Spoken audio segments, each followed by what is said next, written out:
Oh, let's see. Where do I start? I start by telling my story. And if I sit back and I think about what my story looks like or what is it that I'm supposed to share, it's time for me to tell the truth about abortion and the trauma behind it. And you don't realize you're in a trauma until it actually happened to years later. Let's see, it had to be 1987 or 88. I'm really not even clear of the year or the time. And that's what trauma does to you. It makes you forget. You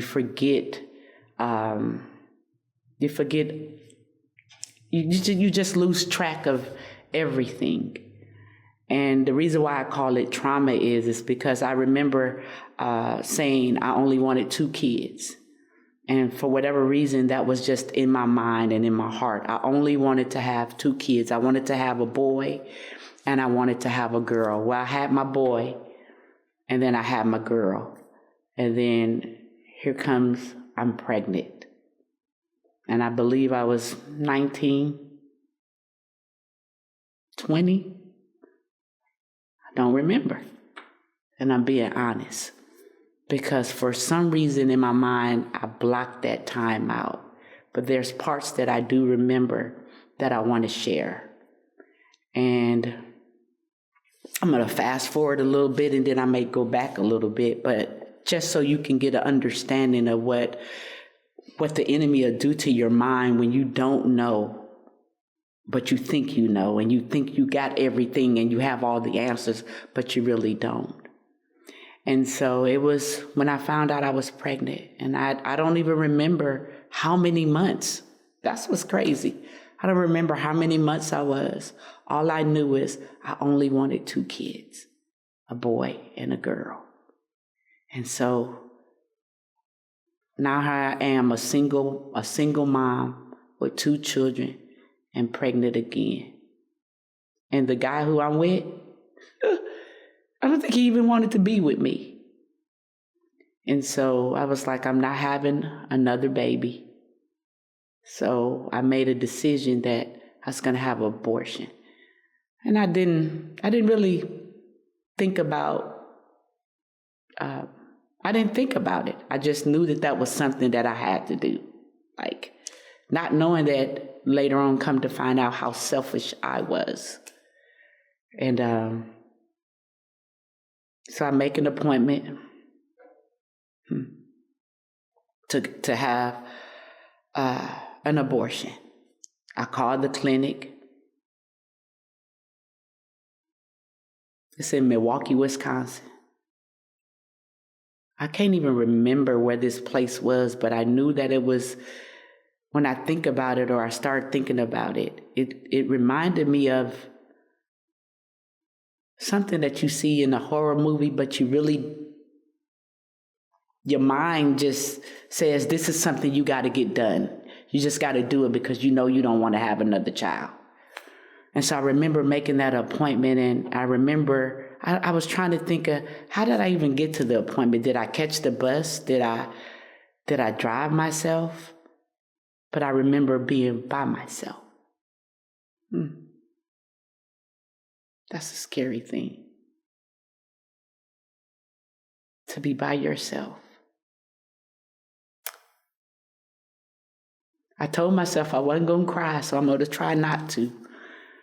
But whatever it is, God, you have your way. And I remember making that appointment.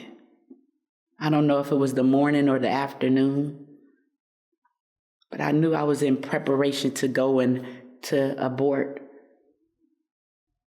I couldn't even say it back then, a baby, but I could say it now. It was a baby. We're taught and we're told that there's not a life when you have when an egg and the sperm make conception, that there's not life there. But that's a lie. It's a life. But I didn't think about that. I was this young kid with 2 kids and by myself. But I knew I needed to have an abortion. So I thought. And so I don't even remember how I got there. All I knew was I ended up in that abortion room. And I remember going in the room. I remember giving them the money. I think it was either $300 or $350 at the time, and you had to have cash. And I remember not talking to nobody, and it almost looked like it was like an alleyway that I went down. All I could see was these bricks or red bricks, and you enter into this room, and you go into this waiting room, and there's a lady at the desk, and there's other people there, and we ain't looking at each other.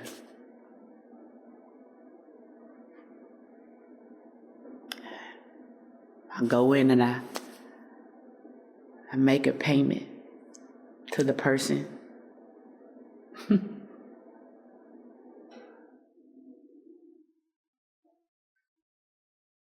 Then I'm waiting.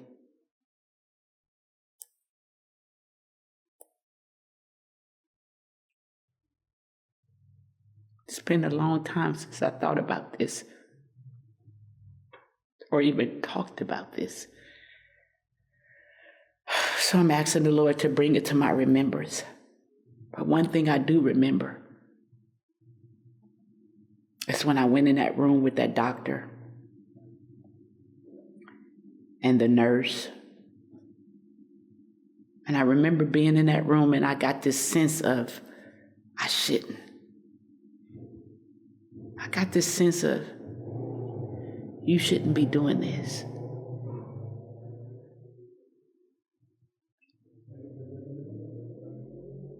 And as they was like, get on the table, put your foot up here.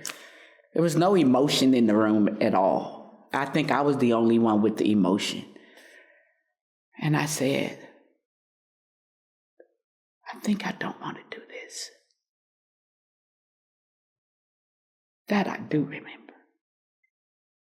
I remember saying,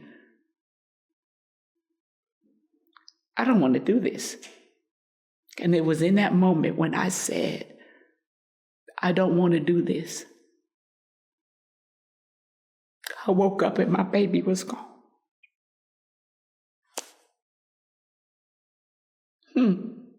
Think about that. I was telling those people in that room that I did not want to go through with having an abortion. And all I can remember is waking up and my baby was gone.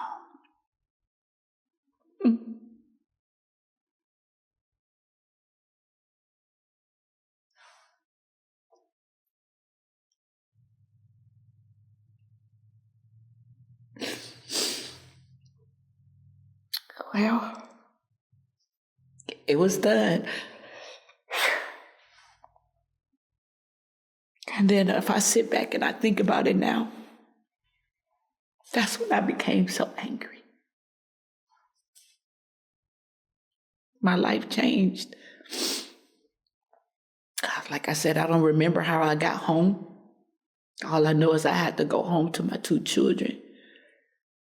Like nothing ever happened. Nobody knew.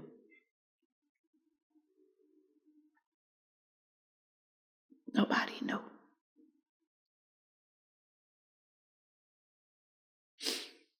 And then as the years passed, I don't even think I thought about it.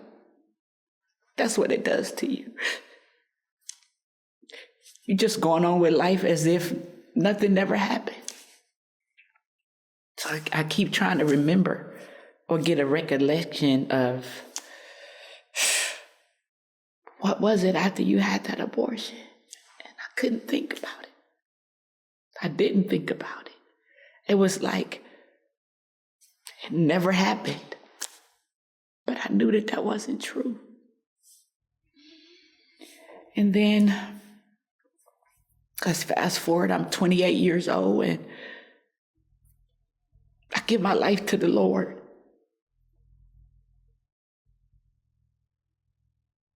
And happy as I want to be, and God has a sense of humor. As soon as I give my life to the Lord, it's time to get married. And I'm like, what? Didn't think about it. God said, you're going to marry this preacher. And I was like, yeah, right. You got jokes. I'm going to marry a preacher. My mouth was a potty mouth. I was not a very pleasant person to be around. But I knew that something inside of me needed to change. And that person who I had become, I didn't want to be her no more. You ever been around people and they say they don't want to be around you because you're so mean and you're so evil? And when you come in the room, they go, here she come. But that was me.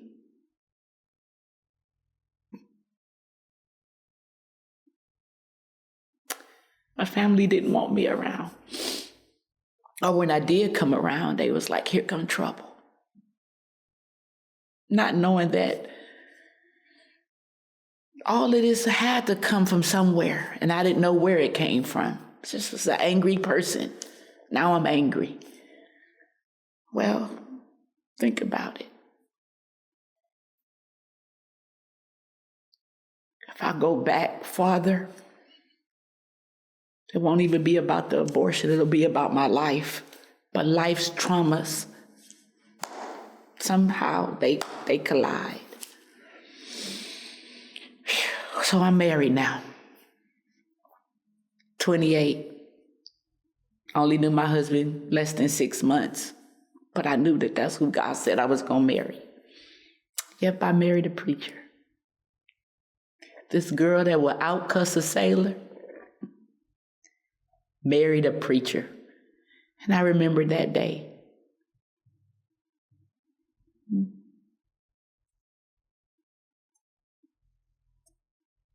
Getting dressed, getting ready, scared and nervous. Wanted my dad to walk me down the aisle. He was a no-show. It was a no-show. Can you imagine?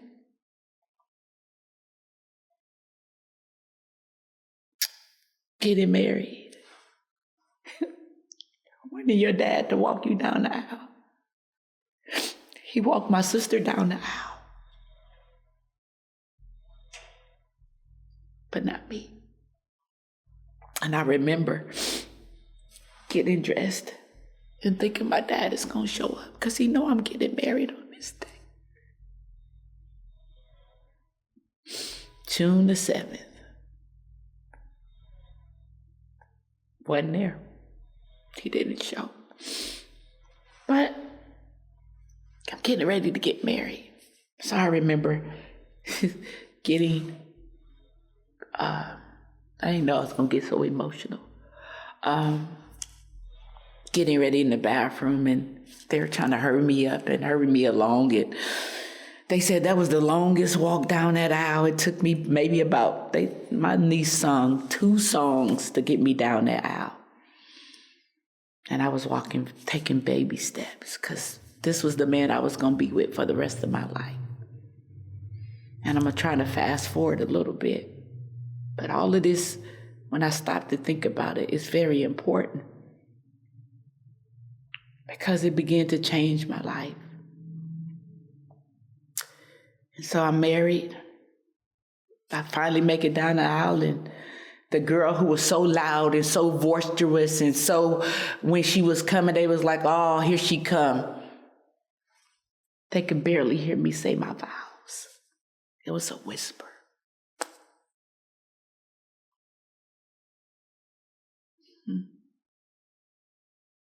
How I know it was a whisper, because later on they told me, they said, we couldn't hear nothing you said.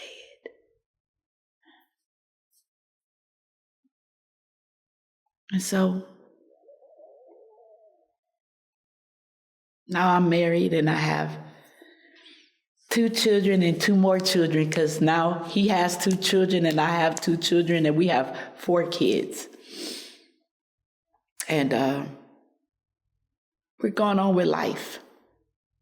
So I thought. And he's a pastor. And at the time, yeah, I had a title. I was an evangelist, okay? But I didn't know what that meant.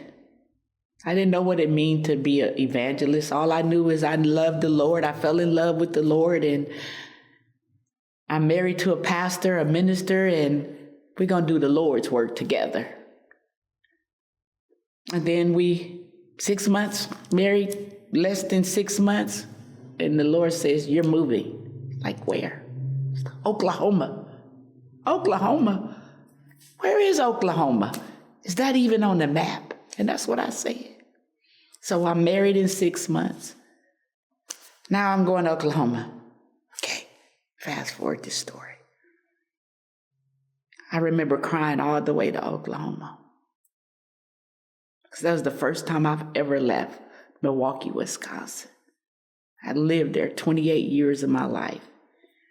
And now here it is. I'm moving to Oklahoma with a man that I don't even know. I just trusted the Lord less than 6 months. And so my life is changed and changing. And so I'm involved in church, and we're involved in church, and I don't even know how we got on the subject of, I guess, abortion.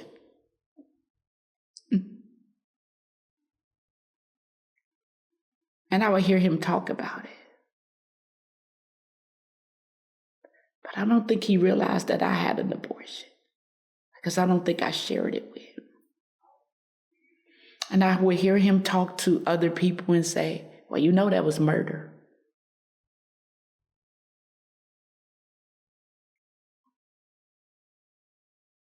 And then within me, I was thinking, I was young. What are you talking about? Murder. I didn't commit no murder. I didn't commit no crime. But I was thinking, this is supposed to be my husband. But I hear him say, you were selfish. Ooh. Selfish. When you think about it, I wasn't thinking about it. And so I wouldn't never address what he was saying to me. I was like, how am I selfish? Within myself, I guess I was addressing it, because that became like a friction in your marriage. Selfish. Like, okay, God, you're going to have to help me with this. So within myself, I guess I was wrestling with this thing. Was I selfish? Did I do a selfish act by aborting my baby? I was young. I had a right to do what I did. There ain't no way you gonna tell me I'm selfish. And all along, I didn't know that I was building up walls. Or were walls coming down? And that's something. And so I began to talk to God about it. God, did what I do, was that wrong? See, because I never felt conviction. I never felt like I did something that was wrong. I thought I did what I had to do.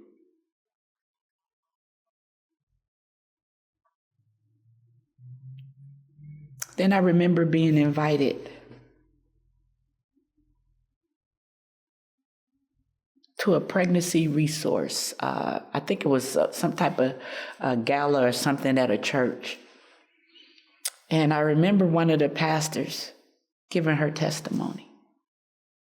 And as she gave her testimony, she talked about how she lost her kid and how that hurt her. And then that's when it hit me. You were selfish. Here it is, women that can't have kids. And you, who can have a kid, aborted yours. And so now the torment begins.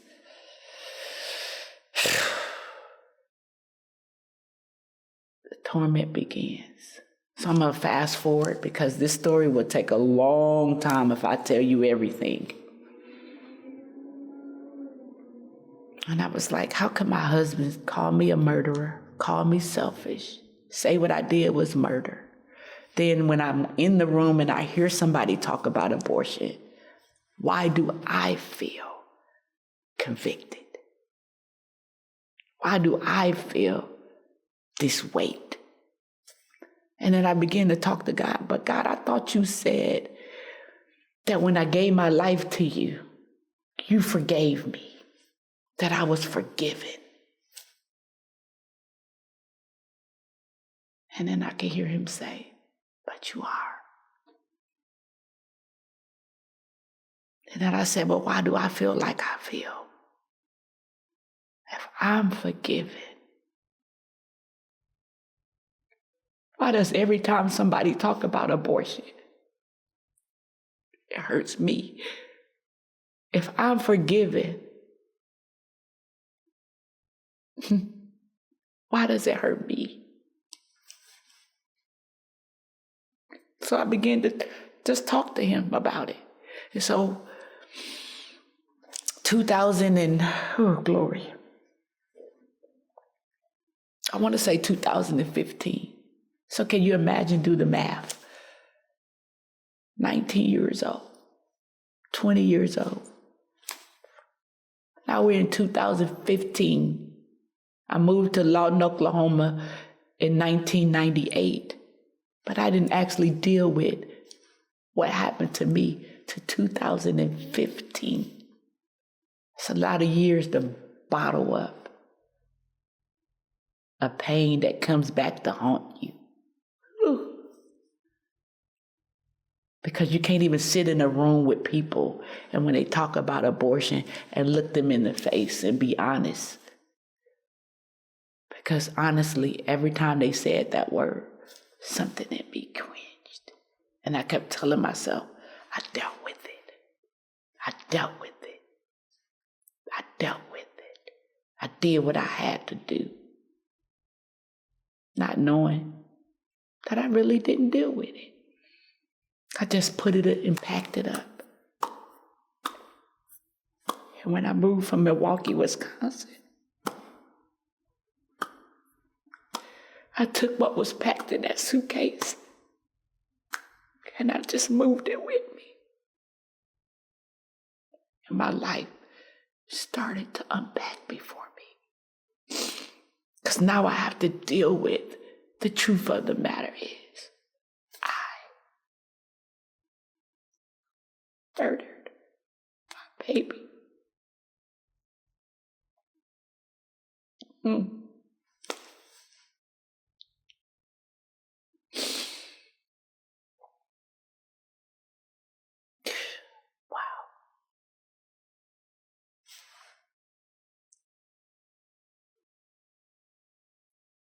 That's a lot to unpack, huh? Well, I wanted to be free. Really free. So I started asking God to help me, to heal me, because I didn't want to live no lie. I thought I had to deal with it, but apparently I hadn't. Because then these thoughts of how old is my baby? I wonder, was my baby a girl or was it a boy? All of those things, they came flooding. And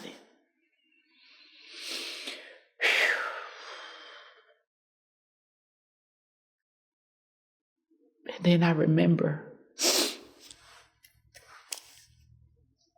still going on with life like it's not affecting me, but little by little, wanting to be free from it and asking the Lord to help me.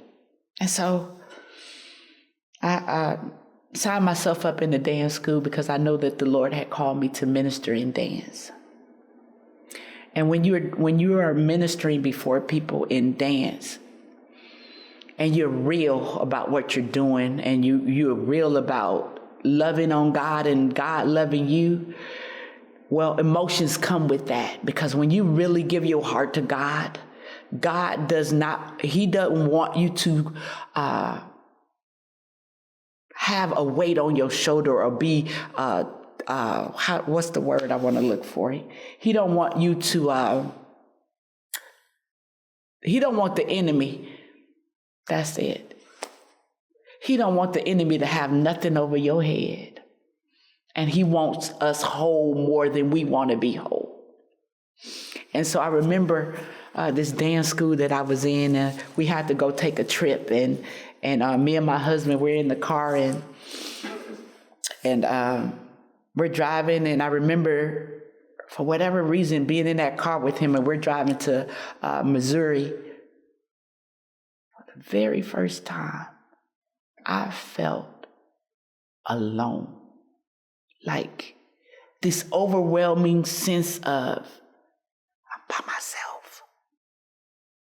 Even though my husband was in the car with me, I felt like I was like by myself. It was like this road trip, and where is this road trip leading me? I knew I was on my way to a dance conference, but something in my head, like it switched. It was like unreal. We're driving down the highway, and I just start bawling. I don't even know why I'm crying. And I just start bawling. And I'm saying to my husband as I'm crying, I ain't never been here before.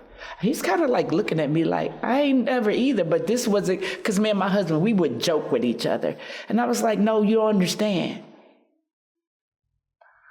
I don't know who this is that's in this car with you. I ain't never been here before. And he was like, you gonna be okay?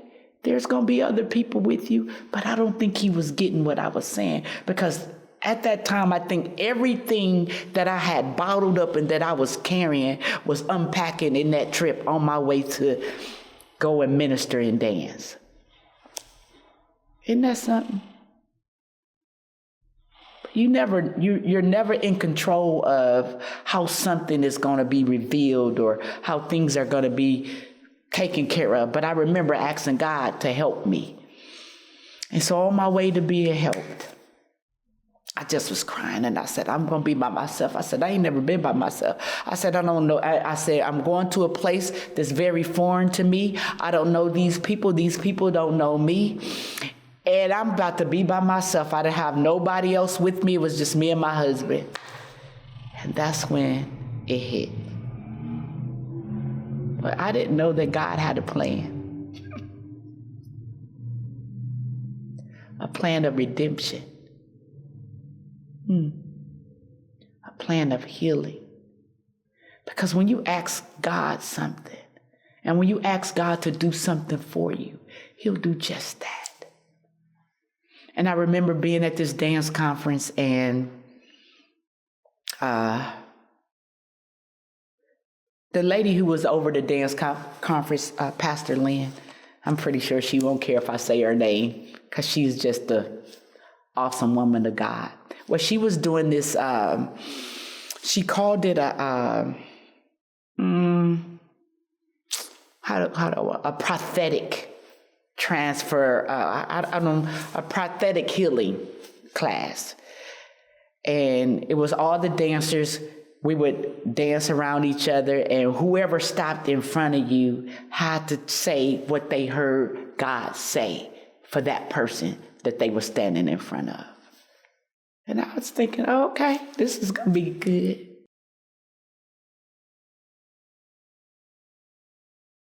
She says, all the people who are over the age of 40, get in the line, get in the inside of the circle, and the other dancers were on the outside of the circle. And so that meant me being in the inside of the circle. And so I get in the inside of the circle, and the dancers are dancing around. And she says, and when she stopped the music, whoever you stand in front of, say what you hear God say. Now, remind you, I didn't know these people, and they did not know me.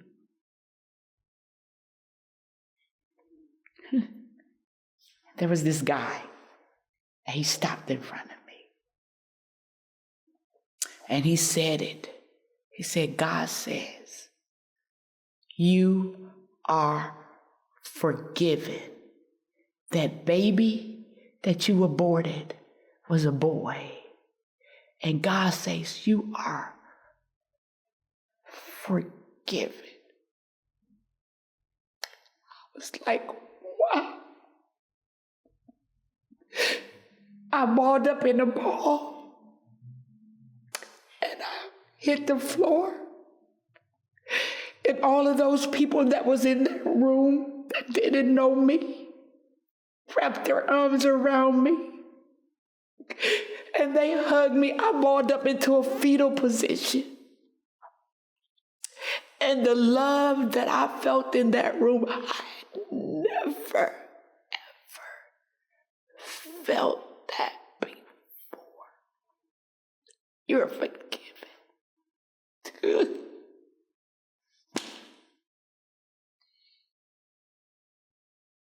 It was a boy.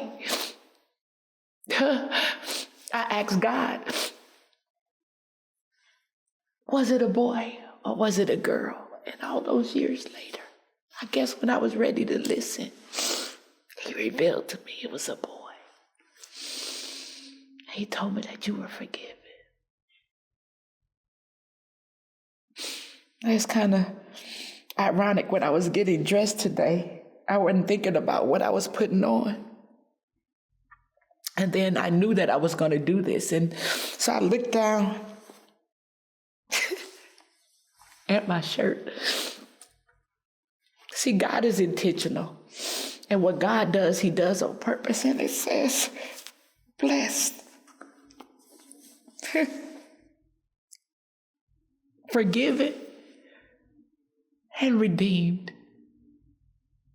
That's the God we serve. And my tears are not tears of I'm reliving the pain. My tears are tears of I'm free. I'm forgiven. And I'm redeemed. Because God wanted me healed more than I wanted to be healed.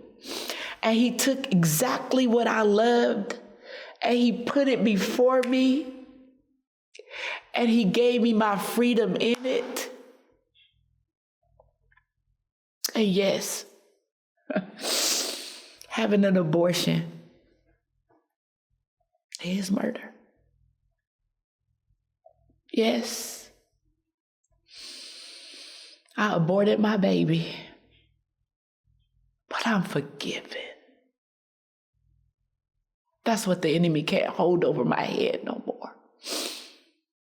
Because God freed me and he says, I am forgiven. I am redeemed, but there was only one person that can do that for me. My husband couldn't do it. My children couldn't do it. But there was only one. And his name is Jesus. And right when I didn't think that I was going to be healed, he healed me. He healed me. And so I'm doing this video, or I'm making this to tell you ladies who are contemplating having an abortion, don't do it. I didn't know then that there were resources. I could have had the baby and gave the baby up for adoption. You young, you don't think about all of those things. I didn't know that I could have had that baby and I made it and I got 4 children and a husband who would have took that baby in and loved that baby as well. Tricks and lies that the enemy tells you. But I'm telling you, if you are contemplating having an abortion, don't. Because the pain and the trauma behind it, you have to deal with that for years and years and years and years. And it shows up in your life in ways that you could never imagine. Not wanting your family wanting you to be around. Hate, anger, bitterness, See, those are dark places. So when you open up yourself to having an abortion, you open up yourself to a different world, because now the enemy, he has access to you. But I'm telling you, don't do it. I remember, I left out this part, going and working against Planned Parenthood. I went and fought against the very thing that took my baby. That Roe versus Wade, they were doing this campaign, and I was like, I want to do that. I want to be a part of that. I want to call people and tell people, shut down Planned Parenthood. That was me calling, saying, hey, we're trying to raise money to shut down Planned Parenthood. I was an advocate. And so now that I'm on this side, I'm even the more an advocate. When I say this side, I know my Lord and Savior Jesus Christ said that abortion is wrong. It is murder. But he is a gracious God and a forgiving God and a loving God. And he will redeem you just like he redeemed me. But if we can make a decision, and if I can get anybody on the other side watching this, could get you to make that decision, don't abort your baby, because it is a baby. It's not a clump of tissue.